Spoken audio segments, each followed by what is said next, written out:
Have you ever been surrounded by people and still felt completely alone? Or maybe you've had seasons where you were pouring into everyone else, but quietly wondering, who is pouring into me?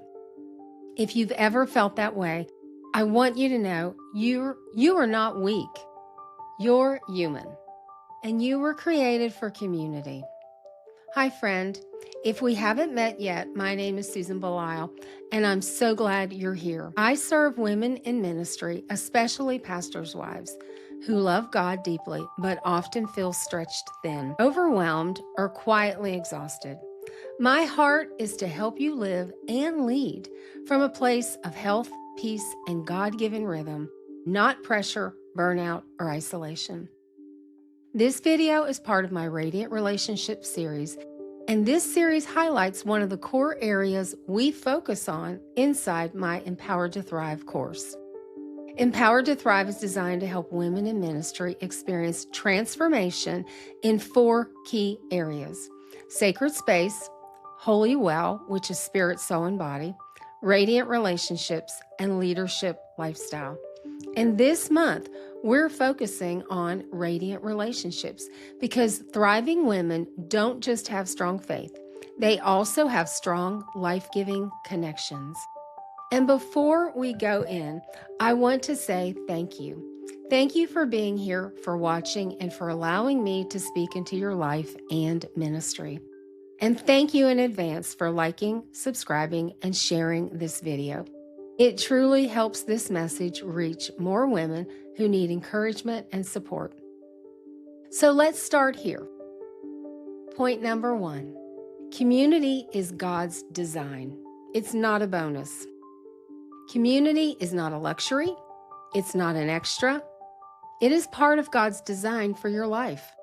From the very beginning, God said, "It is not good for man to be alone." Genesis 2:18.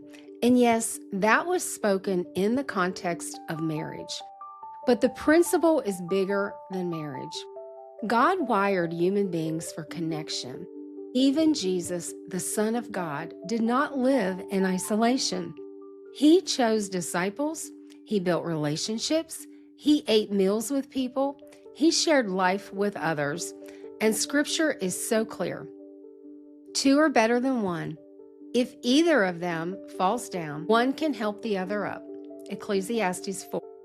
Community is one of God's greatest tools for strengthening your faith, stabilizing your emotions, and supporting your calling. But here's the struggle. Many women in ministry don't lack faith. They lack safe relationships. Here's a gentle reflection for you. Ask yourself this. Do I have people who truly know me? Do I have people I can be honest with? Do I have people who support me, not just what I do? Here's point number 2. Isolation is a strategy of the enemy. Now, I want to say something gently but clearly. Isolation is not neutral. Isolation is dangerous. The enemy loves to isolate women in ministry because when you are isolated, you are more vulnerable to discouragement, comparison, shame, temptation, emotional exhaustion, and spiritual attack. Scripture says your enemy, the devil, prowls around like a roaring lion looking for someone to devour. That's in 1 Peter 5:8. Lions don't usually attack the strongest in the middle of the group. They go after the one who is separated. Know that you are prey for the enemy. And this is what happens to so many women. You're leading, you're serving, you're showing up, but inside you're carrying things alone. And often it's not because you don't want community. It's because you've been hurt, or you've been disappointed, or you've learned it's safer to stay guarded. Let me say this with so much compassion. If you've been wounded in relationships, it makes sense that you would protect yourself. But healing doesn't happen in isolation. Healing happens in safe connection. Here's point number 3. Biblical community requires intentionality. Here's what we must understand. Community does not just happen as an adult, and it especially doesn't just happen in ministry. It must be built intentionally. Scripture says, "Let us consider how we may spur one another on toward love and good deeds," not giving up meeting together. Hebrews 10:24 through 25. That verse tells us something powerful. Community is something you choose, and it's something you keep choosing.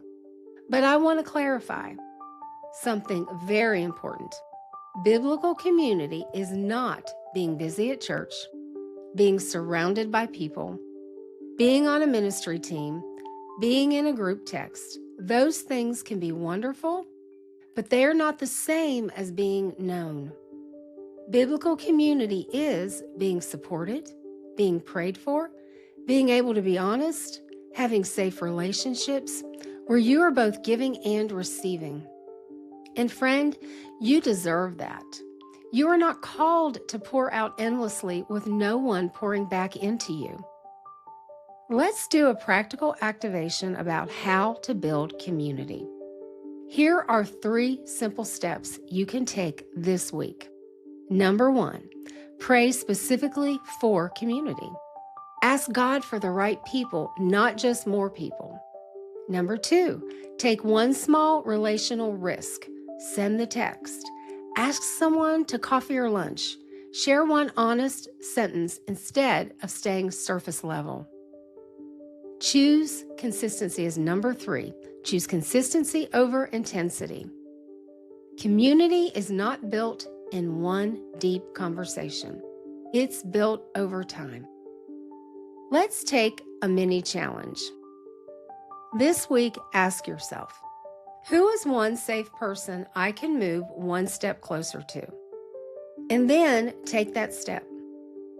If you're listening today and realizing, I really don't have the kind of community I need, I want you to know you are not alone and you are not stuck. Inside my Empowered to Thrive course, we go deeper into this subject. You can access my course in the comments below. And make sure you subscribe to this channel because in this Radiant Relationship series, we're continuing to build on these foundations: love, community, connection, boundaries, and relationships that help you thrive in life and ministry, not just survive.